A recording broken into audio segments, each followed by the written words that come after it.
Hello, so today I'm going to be talking about the Canon G7x Mark II, a camera which I've been using for about the last 6 years, I guess, in my life as a professional photographer. Now, I typically shoot with the Canon R5 now, or the 5D Mark IV, or whatever the cameras were before that, but this camera has been my kind of sidearm of choice, I guess, might be a good way of expressing it. It's a camera that sits on my belt in this pack nearly all of the time when I'm on assignment, just in case I need to grab a picture and I haven't got my main cameras with me, or I need to get some behind the scenes footage or stills or something like that. You never quite know what's going to come up, and it's always nice to have something that is quite compact and kind of with you, just in case. Some people use their mobile phones for that kind of thing, and I do too, but I'm not the biggest fan of that because I kind of want my phone to be my phone and I want my camera to be my camera. Although, you know, fiddling with a Canon, what was it, an iPhone 14 Pro the other day. I've got a slightly older iPhone than that. Oh my word. We need to talk about those things. All for another video. Anyway, so today I'm just going to be talking about how I set this up. We're going to dive into the menu, go through some of the settings with you, but also talk about the sort of physical reality of how I use this thing on a day by day. So it sits in this thing called a Think Tank Stuff It belt pack, which I am a big fan of this thing. It's perfect. I couldn't wish for it to be different. It does everything that I want. There is a smaller version that you can get. If you're in the UK, there is a company called Snapper Stuff, which does a lot of the Think Tank gear, and they're brilliant, or you can kind of find them all over the place. But this thing is with me and has been with me for the longest time. The camera fits perfectly in the back. There's loads of room to spare, and there's lots of room for other things as well. But it just kind of is a really nice way of transporting the G7X. I don't have a strap for it because it just kind of lives in there on my belt, and that is perfect for me. Now, the thing that you can see sticking out the side of here is a cheap, really cheap Amazon miniature tripod. I got it from Amazon, I think. It costs kind of, you know, £3, £4, £5, something like that. And this thing just snaps onto the top of it, and there we go. And now I thought that this thing would break really quickly.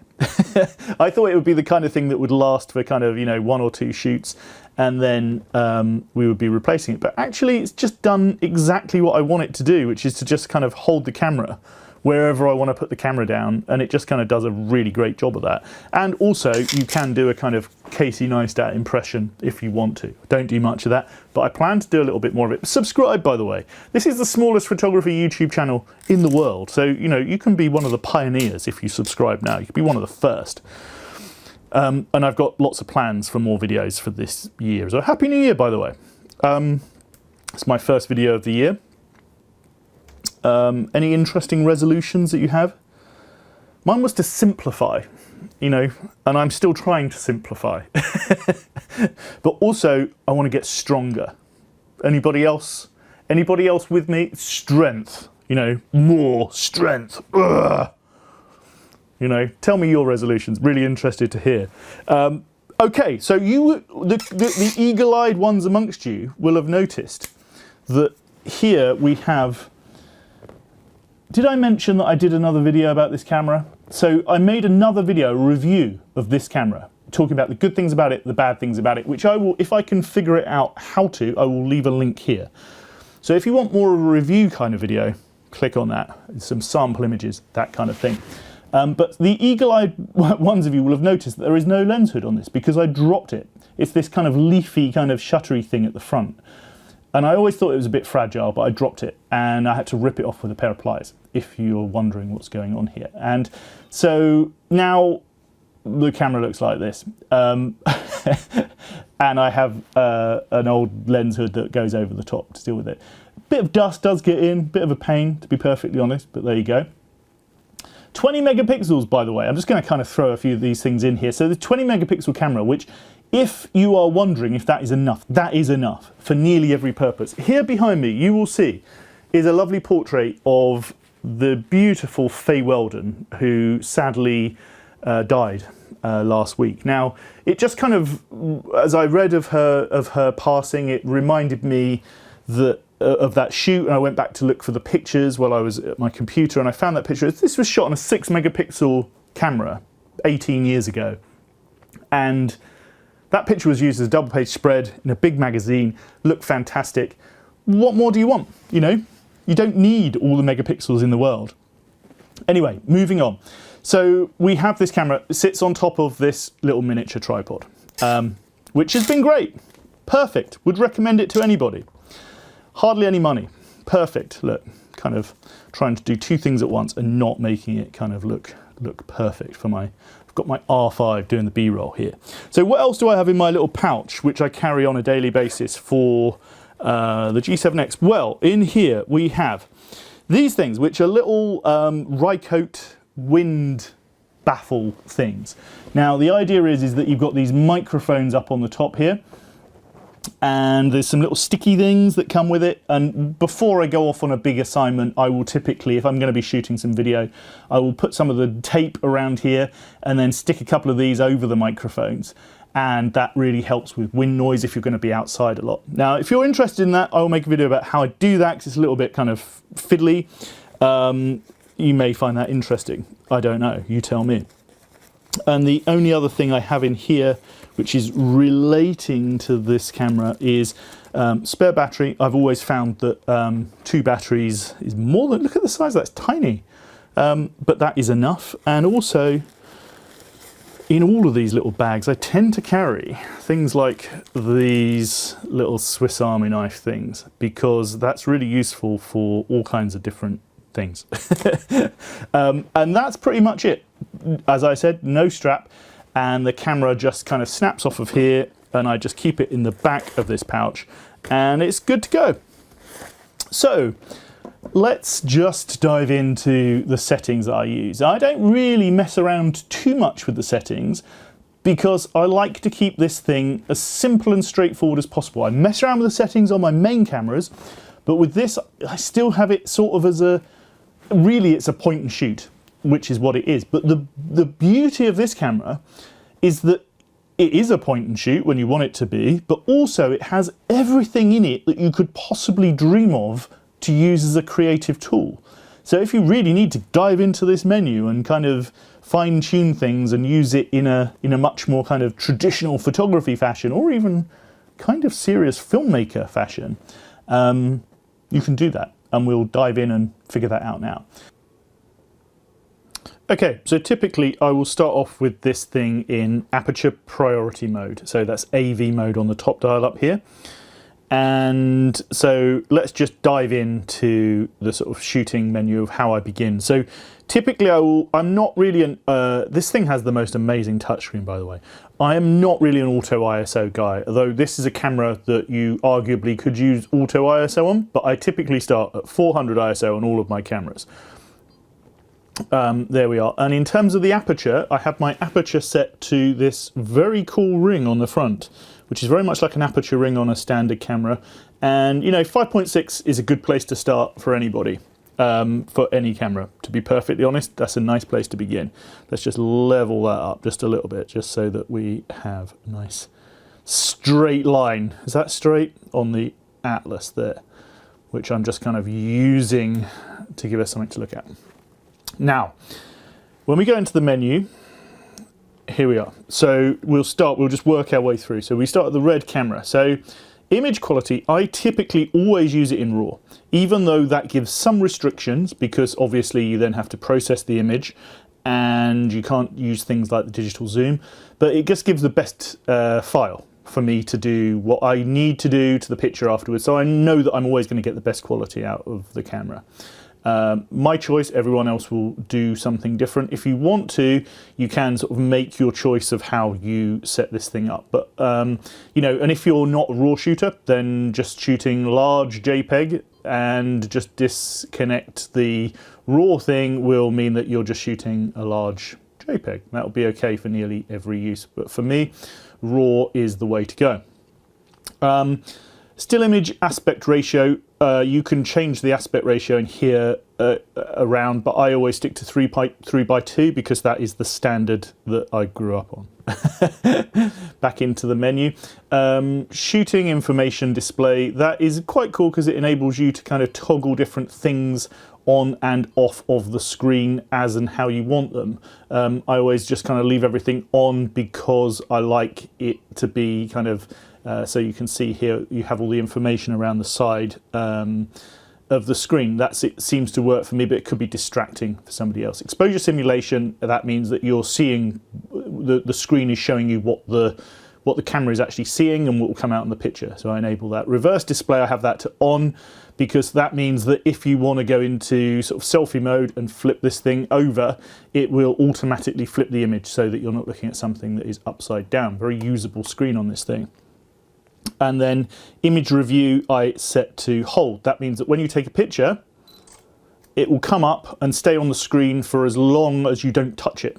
But if you touch anything, it will go back into shooting mode rather than the picture coming on, staying on for a few seconds and going off again. Now you can set that to off or to 2, 4 or 8 seconds, but I have it on to hold on most of my cameras now. It's kind of the way that I tend to go. So we go over onto 2. Touch shutter I have disabled because I have this in a pouch. I tend to find that unless I disable it, I kind of put my hand in to take the camera out and I take 100 pictures, which isn't very cool, but you can turn that on, you know, and it's actually quite useful to have on for certain scenarios. Face ID settings, I'm not interested in that, so I have it off. Back to menu, set the set record button means this thing here, and I have that set to record. You can customize this thing kind of to the end of the earth. The set function button is this thing up here again, and then the set that's the ring, and I have that set to standard to just do the aperture, control the aperture. And then you can also use your quick setting, which is really cool, because if you press the little button in the middle of this dial, you get into your quick settings and it has all the things that you might want to quickly access. Very cool. And that enables you to save your settings if you want to. AF operation, there's a digital zoom on this camera which I have set to off. Other people that works only in JPEG mode, and kind of I don't use it because I like to limit myself to the optical zoom, which is I think 24 to 100 on this camera, which is kind of good for, you know, as an optical zoom lens. I don't want to have a digital zoom that sort of makes it think that I've zoomed in on the picture, that makes me think that I've zoomed in on the picture, but all it's really done is digitally zoom in on the optical zoom. And so the quality of the picture will be low. So that's not for me, but it might be for people, you know, if you're going on holiday and you just want to shoot a bunch of JPEGs and then get them printed off at, you know, at TruePrint, and you want to sort of zoom in on the setting sun, then the digital zoom can be very good. So don't rule it out, you know, might be good. AF operation. I start off on one shot on this camera. It always seems to work quite well for me, but I'm sure that servo, which means it will track focus if you want it to, would work nicely as well. AF method, I just use the 1 point, but there is tracking, and the tracking in video seems to work really well for face tracking. It's got the same sort of dual pixel AF. I don't know if it's exactly the same, but a similar system to some of the DSLRs, and actually it's very cool. And actually works really, really well, especially in video mode. AF frame size, I go for small because I'm old school and I like that kind of thing. Continuous AF, I have that set to on. Now we get into some things that kind of cross over into video mode. So I'm not really interested in using this camera in manual focus mode at all, because like I said, it's a point and shoot for me, but there is an option to put it into manual focus, and that could be useful for some filmmakers. Typically with video, you might want to use manual focus for some things. And also there are some situations that you might want to use manual focus for stills video. We'll get into that maybe in a little while, but for me, it's not something that I do very often until I have it all set to off. So all of these things are to do with focus, manual focus. Peaking means that it will show you what is in focus and what isn't. So I have that set to on just because it's kind of a nice thing to have to be able to see what's in focus, not when you're shooting video, even though the autofocus is actually taking care of it for you. IS settings, it is quite very cool, in fact, image stabilization. Now you have continuous or shoot only. I have it set to continuous so that it's actually stabilizing all of the time. And then you could sort of set that to off if you wanted to, or you could set it so that it only comes on when you shoot. But for me, continuous seems to work quite well. And then dynamic IS. This is something that you can have set to low or you can have set to high, and it's for particularly during video. I have it set to standard, and we will go through those settings when we get into the video. Auto levels means that it will try and combine the image stabilizer with some kind of inbuilt juju, don't ask me what, to try and make sure that the image stays level no matter what you do. And it can be sort of slightly seasick inducing, but at the same time, it can work quite well for some certain camera moves. So I have it set to off because I kind of like to keep things pretty standard. But if I was doing something where I wanted to do a specific camera move where I wanted it to be as stable as possible, then I might well enable that. Bracketing. This thing does two different types of bracketing. It's pretty amazing, actually. It does bracketing for exposure and it does bracketing for focus. So you can, if you use manual focus, you can set your focus distance, and then you can use your bracketing down here on the focus to actually take pictures further away and closer. Honestly, it's quite clever, and if you used it with a good tripod, probably not a tripod like this is kind of probably not stable enough, you could get some good results, but you would need to do the post-production afterwards. And also it does exposure, so you can blend exposures if you want to. That's quite useful, actually. But the dynamic range of this camera, as I talked about in my other video, is really rather good. So if you're shooting in RAW, you probably don't need to worry about bracketing too much. ISO speed, you know, that's what it is. I set mine to 400. You can limit your ISO auto settings if you want to. I've got mine set to 6400, but I don't really use it. But again, this is a point and shoot camera, so if you have to use it a high ISO, you just use it and just kind of grin and bear the results. But it does go up reasonably high, not too bad, this camera. Highlight tone priority I've set to off, not really interested in these things. Auto lighting optimization off. Metering mode I set to what I call matrix. This is average, this is spot metering, this is kind of a matrix averaging of all the different areas in the scene, so it gets you quite close to what the correct exposure is. That's what I use. They used to be called center weighted metering.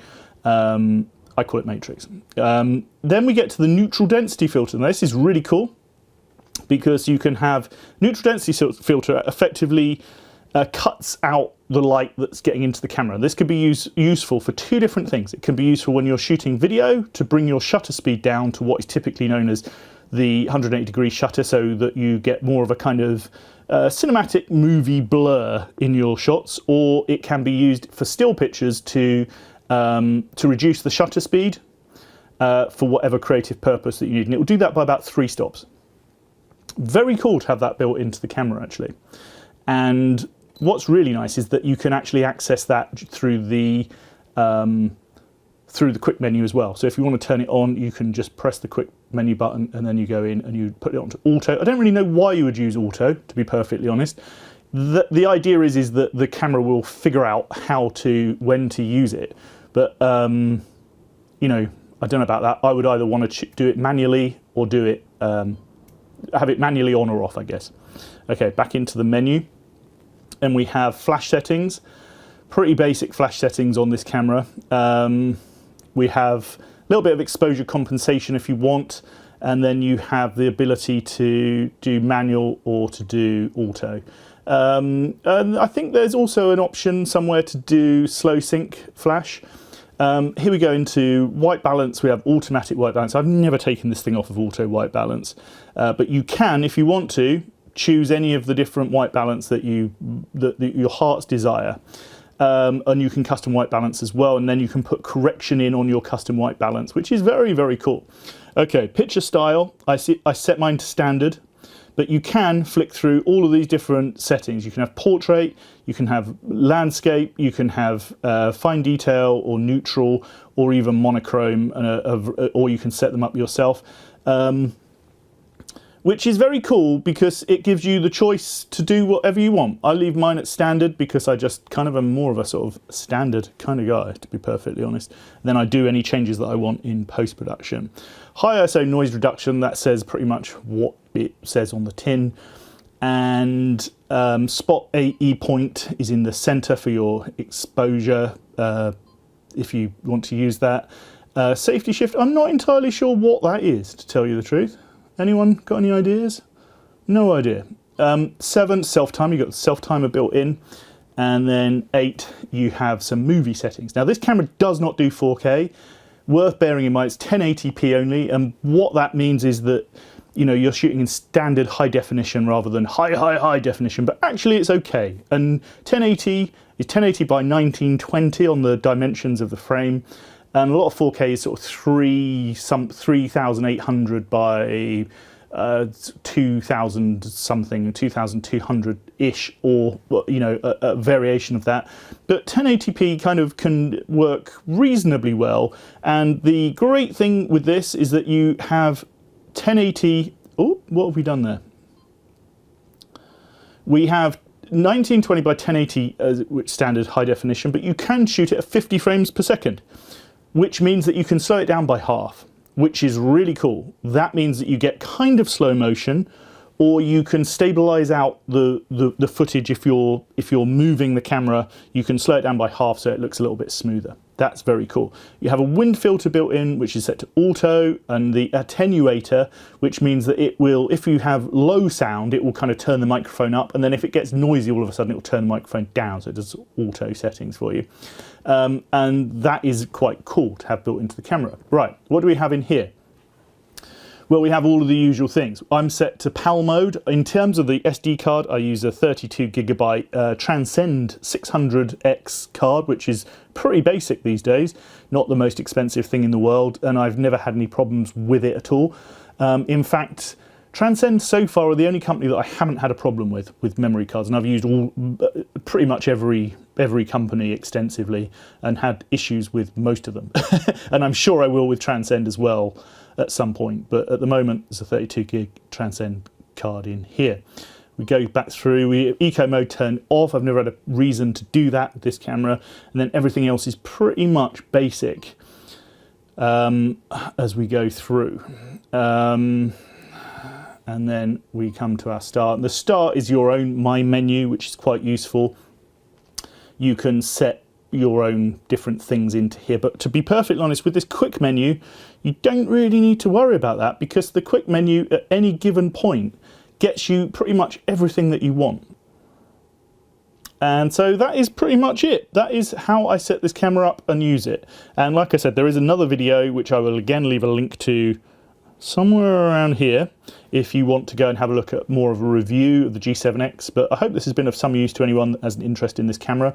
Like I said, please do subscribe and like, let me know your thoughts if you've got any different settings that you use. These are just mine, it's just my opinion. Thought it might be of use to somebody. Thank you very much for watching. Goodbye.